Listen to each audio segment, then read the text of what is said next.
Hello जी, नमस्कार। तो जी आ गए अपने स्टूडियो में। अब बनाएंगे पालक के पकोड़े।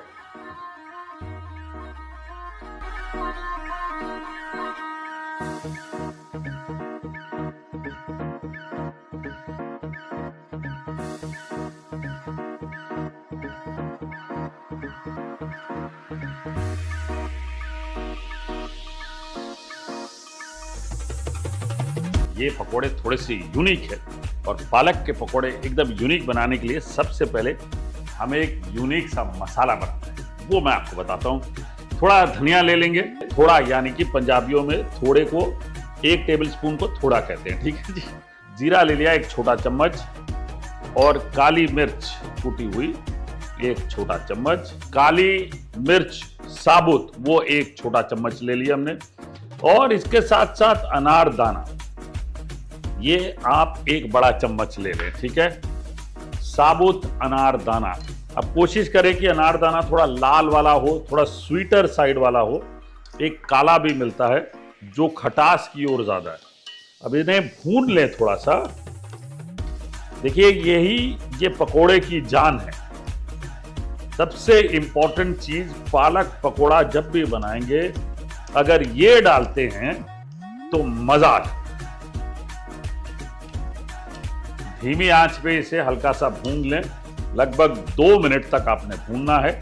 जैसे ही आपको सारी खुशबू आने लगेगी, खड़े धनिए की, जीरे की, ठीक है ना, इन दोनों की जैसे ही खुशबू आने लगे बंद करें और इसे दरदरा पीस लें। चलिए, दरदरा सा पीस लिया मैंने, वो आपको बता देता हूं। ये देखिए, दरदरा का मतलब ये है, ठीक है जी। अब नेक्स्ट स्टेप, बढ़िया पालक के पत्ते हमने धो के रखे हैं, ये ले लेते हैं।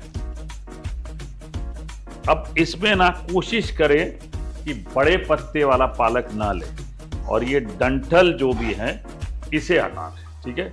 बड़े पत्ते वाला पालक ना लें, चॉप कर लें। एक बड़े कांच के बोल में ये ले लेते हैं। हरा धनिया को बारीक चॉप कर लें। अब इसमें हरी मिर्चें, ठीक है, 2 हरी मिर्चें चॉप करके डाल लें। अदरक डालें 1 इंच टुकड़ा चॉप करके, ठीक है जी। और ये जो मसाला पीसा था हमने ये डाल लें। जितना भी पीसा है सारा डाल लें, ठीक है जी। ये हो गया। लाल मिर्च पाउडर आधा छोटा चम्मच, हल्दी पाउडर आधा छोटा चम्मच, 1.5 कप बेसन ले लें। राइस फ्लावर ये थोड़ा सा ले रहा हूं मैं, 1.5 बड़ा चम्मच। अब इसमें नमक शमक कर लेते। ओ जी, नमक शमक। देखिए ये डल गया नमक, बढ़िया। अब इसे मिक्स कर लें। अब मसलिए, अगर पालक में से पानी निकलता है तो ठीक, नहीं तो आप पानी डालिए इसमें। ये हल्का सा पेस्टी भी होना चाहिए, सूखा नहीं होना चाहिए। गीलापन आपके हाथों में लगना चाहिए, ठीक है। जब ये कंसिस्टेंसी आ जाए तो समझ जाइए कि आपने कुछ सही काम कर दिया और ये मिश्रण तैयार हो गया। अब तेल गरम करेंगे और पानी ले लेंगे। चलिए, मिश्रण तैयार हो गया।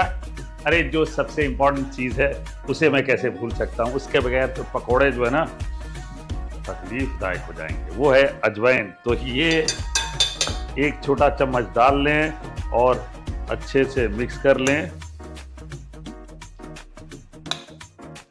देखिए बेसन बहुत ज्यादा डलेगा इसमें तो आपको बेसन आएगा, इसलिए बेसन इतना नहीं डालना है कि आपको लगे अरे यार ये तो सारा बेसन ही आ रहा मुंह में, पालक तो दिख ही नहीं रही। तो इसलिए वो बैलेंस जरूरी है, ठीक है जी। तेल बढ़िया गर्म होना चाहिए। अब छोटे छोटे ये पालक के पकोड़े डाल लें। अब पत्ते के तो आपने बहुत खाए होंगे, चाट वगैरह, इस तरह के खा के देखिए।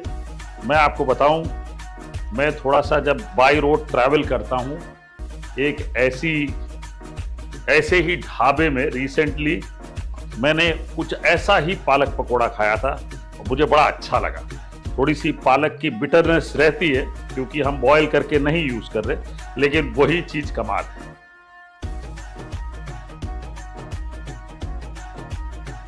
चलिए ये पकोड़े जैसे ही हाफ फ्राई हो जाते हैं इनको मैं निकाल लेता हूं और रख देता हूं।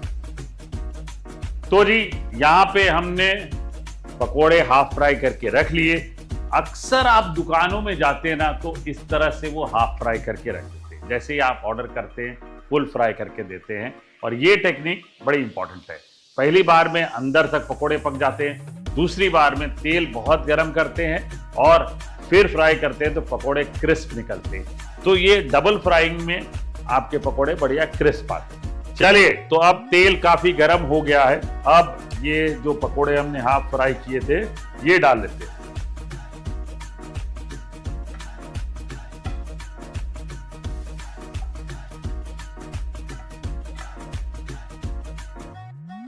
तो चलिए ये पकोड़े हो गए बढ़िया क्रिस्प, अब निकाल लेते हैं।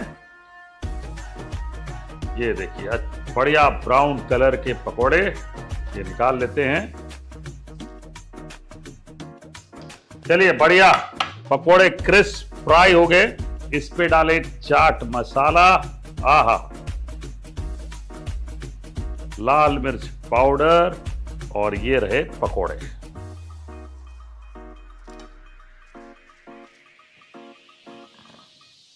लो जी, बारिश का मौसम हो या कुछ दोस्त घर पे बैठे हो तो ये पकोड़े बनाइएगा। है तो सिंपल लेकिन कुछ चीजें बड़ी यूनिक थी। कौन सी? वो जो मसाला हमने बनाया वो बहुत यूनिक था, राइट। उसके साथ साथ जो हमने फ्राइंग की टेक्निक यूज की है वो बहुत यूनिक थी। और एक बहुत यूनिक चीज है वो मैं आपको बताऊं, जो बेसन मैंने यूज किया है। अब आप जब रेसिपी देखेंगे मेरे सोशल नेटवर्क पे कमेंट्स पे लिखिएगा कि सर बेसन कौन सा यूज किया, क्योंकि वो वाला बेसन यूज करने से तेल नहीं लगता हाथों में, बिल्कुल तेल बिल्कुल नहीं लगता और ये बहुत क्रंची होते हैं। क्रंच जो है वो बाइट में आती है। तो ये यूनिक चीजें हैं। बहुत ध्यान से सिंपल चीजों को भी कैसे परफेक्ट करते हैं वो हम अपनी रेसिपीज में बताते हैं। भाई रेसिपी देखिए, घर पे बनाइएगा और अगर अभी तक मेरा YouTube चैनल फॉलो नहीं किया फॉलो करें ना।